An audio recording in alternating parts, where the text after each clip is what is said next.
Well, hello everyone out there. This is Mr. Prevelez here at Regis High School, one of the college advisors. I'm just recording a little video on this important topic that we've done in junior guidance. It's the topic of early application programs, and by that we probably mean early action and early decision. I thought I would record a little bit so you would have some info to go along with the class info and the handout that I did earlier this year. Okay, so getting right into it, what we're covering today are basically the logistics, a bit of the timeline, and very importantly, why colleges do early action and early decision enrolling apps. And I want you all to think about this carefully, not just scattershot, thinking that if I apply early, all my problems will be solved. And we know that that's just hype. So, getting right into it, if you're a parent watching this, then this is maybe the first time you've seen this, of course. And I did this exercise with juniors in my class to get them to put their hats on as admissions counselors and see what's involved in making decisions at the colleges themselves. So I told them, okay, you're an admissions committee, and this is our college. We're a most competitive college where we accept just about 25%. That means 3 out of 4 students don't get admitted. That, again, is probably one of those tough admit colleges for just about everybody. But our profile, or the student who typically gets in, is just about a 3.71 and a 1400 on the SAT. The 3.1 is pretty average for a Regis student, but it, again, is a very strong average if you take that out in the community. Colleges know that that's our profile, that's the type of student who typically gets in or is right on the bubble or at the margins, as the colleges like to call it. So I tell the juniors this. Okay, take a look at candidates 1 through 4. This is the information I have for you. Remember, you can only pick one. And sometimes I have to tell students, put your hand down for more than one. So I say to them, okay, based on this information you have, how many would admit 1, 2, 3, or 4? Hey, surprisingly, the juniors often aren't unanimous on this. You would think that it's number 1. And if we were going straight up by grades, probably that would be true. But I trick them a little bit because I do this. I introduced some special cases here. Candidate number 2 doesn't need aid. He can, or she can pay full price. Again, that's what we call need sensitive and need blind. Colleges may say, hey, how much is it going to cost to admit this student? That may be a factor. Factor 2, both parents are major alumni donors. Maybe even has a name on a building somewhere. Okay? And number 4, 2 things. She's a top lacrosse recruit. Our lacrosse team last year went 2-20, and she's also a first-generation student. And that means that neither parent went to college at all.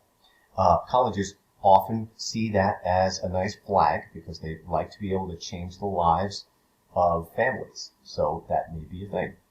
So I have them re-vote. And in the times I've done it this year, the number 1 candidate up here with a 3.85 has never won it. It's typically been either 2 or 3. I don't know, your sons may be inspired by the money that's involved here. This, of course, is not always how it pans out, and of course you have to be a strong enough student to be considered. And frankly, all of these students would be qualified to do the job at the college. Competitive is a different story, or attractive for a lot of reasons is a different thing. And I do this with them to show them that it's not a meritocracy, that it's not always grades, that there are other factors involved in admissions, including when you apply. And that brings us to today's topic, early application programs. So let's do some definitions here. You all, for those of you who have gone to college, you remember this. Generally, we're talking about the regular decision plan is this. You apply by January 1, you hear back before April 1, and you tell the college by May 1st. Maybe you send a deposit, maybe you just click a box, but by May 1st, you commit to a college. By definition, early action and early decision are slightly earlier. They tend to be, most of them I find are November 1st. But there are some outliers, and if November 1st falls on a Sunday, for example, they may make it November 2nd. You're going to get your results by mid-December, which is why I put the asterisk here, because it's going to be right around the 15th. Colleges often don't know exactly what date it's going to be. It's typically, especially for early decision, typically not later than Christmas. Now, for early action, though, I have seen recently some colleges moving toward January, which is actually after the regular decision date. So there may be an indication that, hey, I'm going to apply early, but it doesn't really affect my regular decision pile here. More on that in a second. If you're noticing here, with early decision, you sign an agreement, or rather, the student signs an agreement that says that he or she will withdraw all other applications should he or she be admitted. So this notification is not applicable. Yes, you do have to click a box that says I'm coming, but there's no comparing offers, there's no waiting period up until May 1st. Now again, colleges aren't going to drag the student kicking and screaming to the university, but they may say, okay, well if the financial aid package is not favorable or if you've changed your mind, we're just going to take our acceptance back. They don't give you more time on that. Hence, not applicable. But for early action, there is no binding agreement, so you have until May 1st to decide and compare offers. One variation of this is early decision 2. Kind of misnamed because it's the same deadline as regular decision, but the binding agreement still is there, so not applicable for notification. And you tend to get your results just about mid-February, maybe late February. I've never heard of anyone getting an ED2 decision in March. But again, the same early decision agreement applies. Another variation is rolling applications. Basically, this is you have a window within which you can send in your application, and within a certain time frame, they'll let you know. So that's why it depends, and it depends. But you tend to have May 1st. I would, a little caveat on rolling applications, though. If you're applying, for example, to a special program, they may say to you, yeah, we're rolling, but we want you to apply to that special program slightly earlier. I would say don't apply to a rolling application any earlier than November 1st if you can stand it, simply because of teacher recommendations and other things you'll need to do at Regis in order to complete your app. Okay, other variations, single choice or restrictive early actions. A college may say, it's early action, you have till May 1st, but we really only want you to apply to our college. Now students will always say, well, how are they going to know? Well, we, the counselors, we send the transcript. So we're going to know if they're violating that rule, basically. And we also tell them stick with your integrity here. However, there may be variations to that too. A college may say you can apply to your in-state school as long as it's not binding. You can apply to another early action school as long as it's not binding. You can apply to a special program as long as it's not binding. I think you get the idea here. Just read, if you're a parent, get your sons to read the fine print. Don't just walk into it making any assumptions. Some colleges will have a slightly earlier deadline, maybe November 15th or December 1st, wherein you need to apply slightly earlier in order to be considered for a scholarship or a priority or a special program. The University of Richmond, for example, has a scholarship deadline of December 1st, and Penn State University says if you want your choice of campus, there are many campuses within the Penn State system, you need to apply by November 30th. They're not early action or early decision because you tend not to hear your decision any earlier. It's just they need more time to decide on the application than regular decision. Also mixed in with this may be an art supplement or an audition. That's slightly different. I'll do that individually with students, but the deadline might be earlier than January 1st, so be ready for that. And the types of decisions that you get at early are this. You're admitted. If it's early decision, it means you're basically bound to go to that college. If it's early action, you have until May 1st to decide. And on the other side of the equation, it means that you are a type of student that we want to take in now at December 1st. We don't want to wait until April 1st to decide. So it means that you're a student who's competitive, who maybe has one of those categories that we talked about on the previous slide. You're an attractive candidate, and I don't mean physically, of course. I mean someone who they really want in their class now. They don't think that at regular decision they're going to get another student like you, so we're going to take that student in now. Okay? If it's denied, kind of means the opposite. It means we think that we can either get more competitive students at April 1, or we think you won't be competitive. Okay? So if you're denied, you're released from your early decision agreement. Same for single choice early action. You do not get to reapply. Okay? That's important. Also important to note is that if you're denied, you do not get to apply to another college over the limit of 12. The colleges to which students apply for early action or early decision do count toward their limit of 12. I want to be very clear on that. Okay. If you're deferred at early decision, you are released from your early decision agreement. You can apply anywhere you want. Okay. If you are deferred from early action, they will let you know, or to early decision, they'll let you know by April 1st. And what they're telling you basically is, hey, we want to figure out what we'll get at regular decision. You're probably a competitive candidate, but we think we want to see by April 1st what the deal is. What else are we going to get? Okay? So, those are the types of decisions. And it's important to note, well, why colleges do this, especially early decision. Well, at this point, folks, it's really more about enrollment than it is about admitting the type of student, if you will, or academics quite so much. They're trying to fill their class. They may have a number, like 1,000 students they want to let in. And they want to hit that number with the type of students that they really want. Not just students that meet the profile but maybe exceed it, or that meet the profile and they have some type of thing that the college wants, a hook, a legacy status, and I know that's controversial, but no one gets in just because of a hook, of course. Or it could be an athlete, or it could be a zip code that they typically don't get, or a first-generation student, or a full-paying candidate. Again, they're trying to grab the students that they really want now. They're trying to improve their yield as well, the number of accepted who enroll.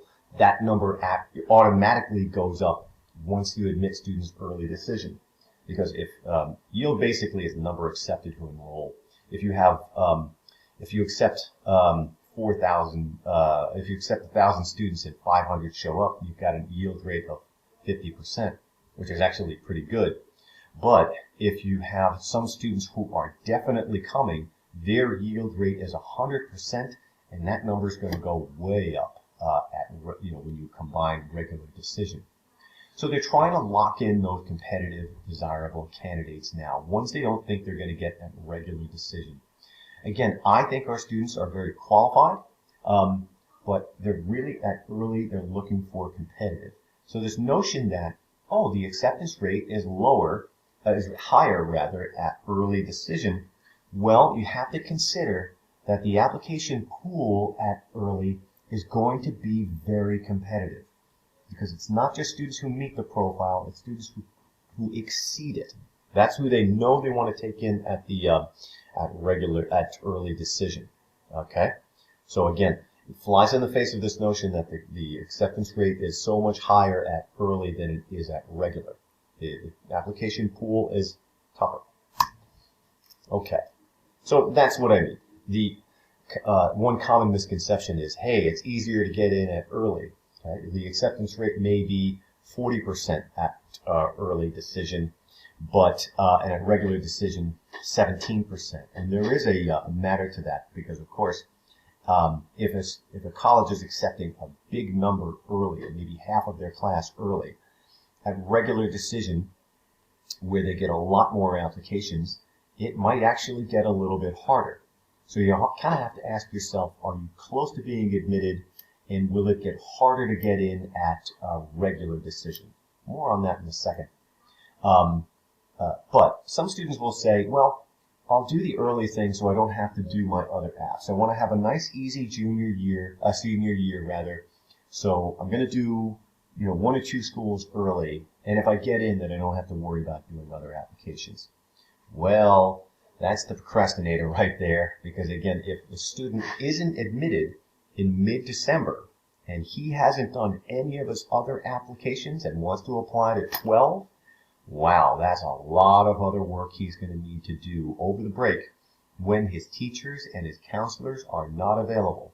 So the student has to be thinking, I want to do, I need to be working on my applications throughout. So on December 15th, if I get in, I can just shred everything, and if I don't, I can just send everything and still get some feedback. Some folks will think, well, it's a smaller application pool, so my application will get more attention. Well, that's kind of true because, again, the application pool at early tends to be quite a bit smaller at most colleges. However, like I said, it's a little bit more competitive, or in some cases, a lot more competitive, and the amount of time to read is rather truncated.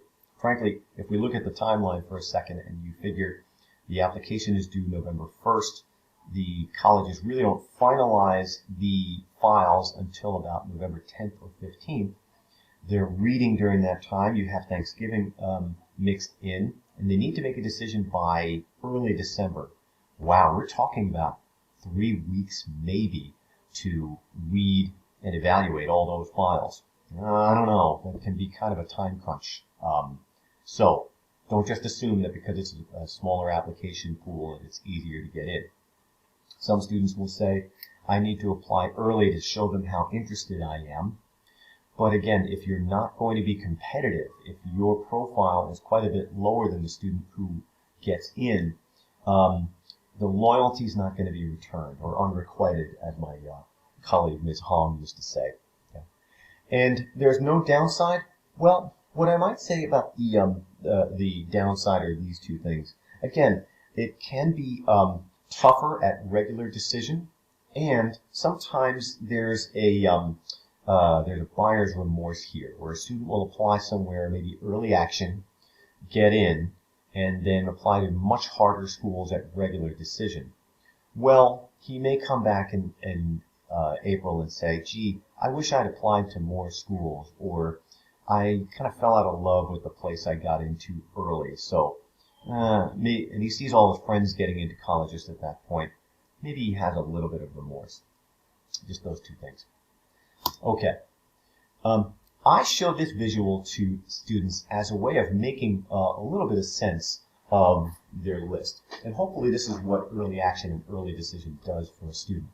You see, what I did here, and again, I get some of my best ideas on the run. That's where I got the idea for the books that I've written. Was this. I said to myself, well, a student usually has a list of colleges in preference order. You might find, by the way, that some colleges are clumped together. I'm not a big fan of ranking myself. So it could be that 1 to 5 are kind of interchangeable, or 6 to 10 are in a group, or 12 is way down here, but if I get a big scholarship, it might move up to number 4. At any rate, this is kind of a loose idea of what the student's preference might be. So I tell the student, okay, take that and transcribe it to chances of admission. Again, this circle, meaning that there's a little bit of balance. Yeah, there tends to be more in the middle than at the top or the bottom. Okay? But it's up to the student to decide what he wants to do here. It's a level of comfort. Okay? But again, to review these terms that are different than the ones you hear in the regular community. Tough, meaning either it's a place that is inherently hard to get into, an acceptance rate of maybe 20% or less, or, and that can turn down any student whatsoever, even students at the top of the class at Regis, and believe me, it does happen, or relative to the student's grades and his academic profile. So it could be that a particular college normally turns down students with that level of grades. Let's say maybe he has a 3.5 average at Regis. I may say to him, Yeah, it's a tough admit because generally I've seen the college turn down students with about a 3.7. So that would be tough for him in particular. Possible meaning, now again, I want to couch this a little bit in saying, hey, possible means the student's going to get a good look. He's going to be competitive in the application pool, maybe even a little more competitive than the profile. But market changes are always possible. In other words, if a college gets a run on applications in 1 year, it could be that the student gets knocked out in a college that otherwise he might have a good chance of getting. Or it just could go either way. His academic profile is very close to what the college typically admits. Again, you can check that on Naviance. The student's going to talk about that with me in meeting number 4, and we can chat about it individually too. So again, possible doesn't mean, hey, I'm getting in. Possible means what it means. Possible. He's got a good chance at it. This should be a big surprise if students getting in. This shouldn't be a big surprise either way, yes or no. And likely meaning, and again, likely not meaning safety. We don't use that term safety because we don't believe a student should have to go to college anywhere. Okay. Likely meaning when we look at the student's academic profile, he's typically admitted based on about 5 years of history, maybe 6 years of history at Regis. Again, market changes are always possible, but that one's going to be a little bit more of a surprise should the student be turned away. But of course, the student, when he puts the school on his list, everything is a real choice. It has to be a college that he would attend that meets most of his criteria, where he can really see himself. And again, you can get a great education in a lot of places. And students really do need to get a sense of what it's like to go to college. They have to understand that every school is a real choice, and they would happily go to any. That's what they would need to put on their list here. Okay, but enough of that. So I tell the student, okay, let's put your colleges on this chance of admission list. And the student may say, you know what, I want to maximize my chances of getting in to one of my favorite schools. So he may say, you know what, 1, 2, and 3, they're so tough at getting in. My counselor has told me, look, most students with your profile will be turned away, or, most students overall get turned away. So those are your chances at these 3. But let's say 4 and 5, he's got a good chance. He's close to that profile. And it could be the college says, if you're close, we think you should apply early because it's going to get harder at regular decision. Students like you we would want to take now, and at regular decision you may get mixed up with many more applications at regular decision. So the student may say, well, I probably don't have a realistic chance at these, so let me apply to college number 4 on my list. And if the news is happy in December, if it's early decision, he's done. Okay? And if it's early action, what he does, theoretically, is he really thinks about, do I need to apply to the rest of these schools? Okay? And again, theoretically, no, because he likes number 4, certainly better than number 12, and probably better than many of these. Okay? So that's what I mean by making sense of it, that he gets into a college where he has a reasonable chance and he likes a lot, so that he doesn't have to apply to very many others. That does 2 things. Gives him a little bit of peace of mind, sets him up with actually 3 things. Sets him up with a college that he really likes, and in the name of cura personalis and taking care of his fellow, being a man for others, it leaves open the possibility of another student getting into other colleges on his list. What do I mean? Well, it could be that college number 10 here or 12 are easy for him to get into, but harder for somebody else. So we tell the student, do you really need to apply to all of these, or are they just merit badges? Okay? And that's also what I mean by some students say, hey, let me apply to all of my schools early. Well, I say, really think about your list. And if you really would prefer to go to number 8 over 9, 10, 11, and 12, what would an earlier application do for you here? Okay. sure, you have the security of being in at a place, but it may make it harder for somebody else and provide a lot of early work for himself. So I tell a student, if you're going to do early, limit it somewhat so you're not taking away too much space from everybody else. You're not adding so many applications to the Regis community. That makes it more competitive for everybody. So, okay.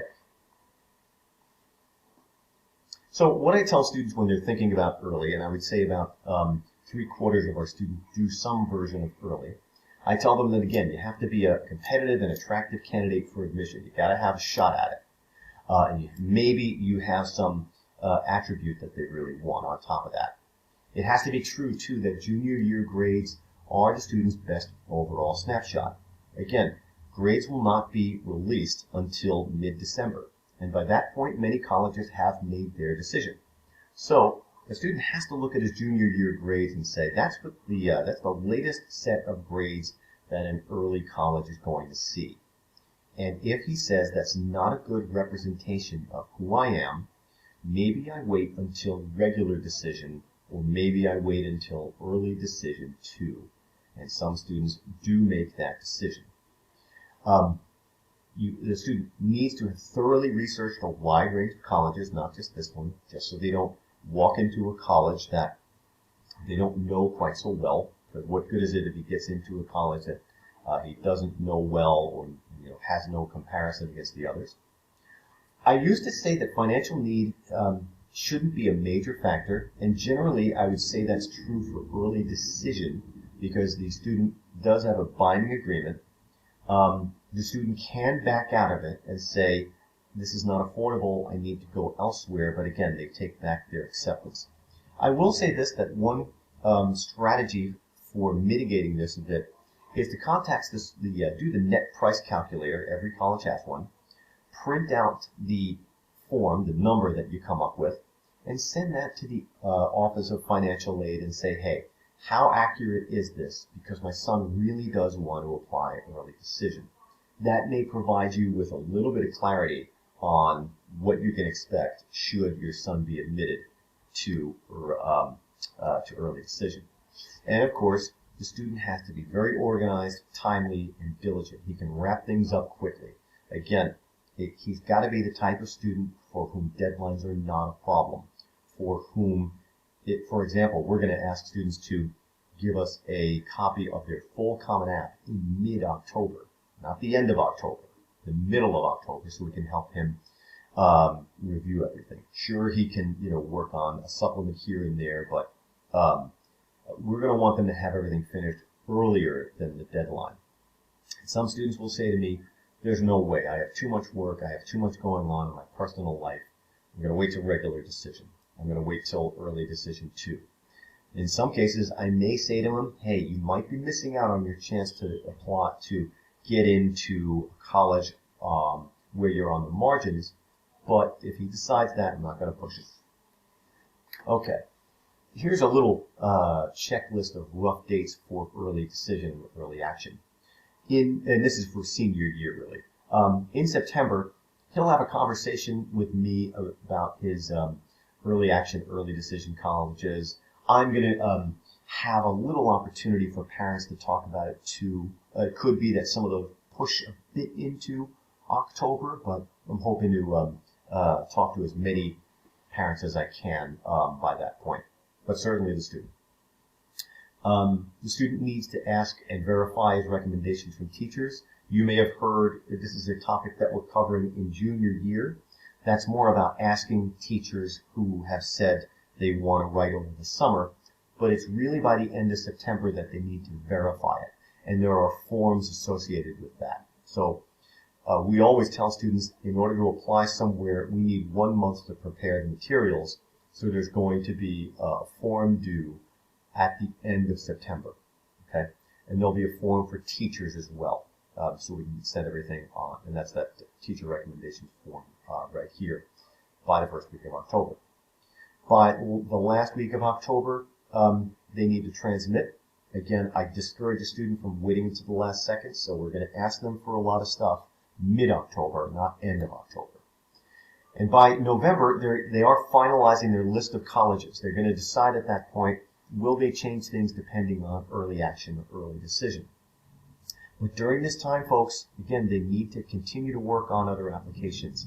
I know many of you are thinking he's going to get it all done over the summer. Well, it's a lofty goal, and I think the Common App can be finished, but a lot of the supplements kind of depends on the students' feelings about the colleges, and many students change their minds or find other colleges they're interested in the fall. So he needs to continue to work on all those other applications. We're going to need your help in getting them to stay focused at home and do those applications before mid-December. Because if they get in, hooray, we can just delete everything. And if not, all he needs to do is click send. Okay? And it's at this point that we'll tell them, hey, think about early decision 2 if you didn't get into your early decision 1 or early action school. Okay? Now, advice here would be this. Don't just walk into a college info session and say, should I apply early? Because they're going to say yes. Colleges do like to, well, they don't like it, but colleges get a lot of numbers at early, and denying them lowers their admissions rate and makes them look more attractive in the ranking systems. That's kind of a Machiavellian way of looking at it, but don't just say apply early because everyone's going to say yes. Ask this: what's the difference in profile between the early and the regular student? If this guy over here has a 3.5, what does this guy have, or this student? Okay. And at the margins, if I think I'm close, I've talked to my counselor, and he says or she says, yeah, you've got a reasonable shot at this. It's a possible, or it's a tough, but maybe a tough minus if we're stratifying it a bit. And if the student says, yeah, I think I'm in that range, he should ask the college, if I'm at the margins, is there any advantage to applying early? Will it get harder at regular decision? And what's the number accepted, denied, or deferred at early and at regular? Some of this you can find out through the common data set. If you just go Google common data set and the college's name, it's going to give you a whole bunch of useful statistics. And is interest important? For many of the colleges your sons apply to, they have plenty of interest, they don't need any more. But there may be other ways of expressing interest to a college, like visiting, doing an interview if it's offered, and certainly doing a good job on the supplement should they be offered. I provided your sons with some reflection questions in the handout I gave for them on this unit a couple of weeks ago. And I also included some FAQs. One of them, for example, is, can a student apply to more than one school early action? Yes. There's some more FAQs in there. So there you have it. There's our talk a little bit on early action and early decision. I tell the students to keep this real. We're talking about early action, early decision, but it's got to be a place that you would really want to go to and make it a real experience. And be informed. Really study early action and early decision. Don't just assume that it helps everybody. We're going to be talking about teacher recommendations soon and wrapping things up. Other than that, I told the students have a great week, but other than that, have a good rest of the school year, and I'll see you soon.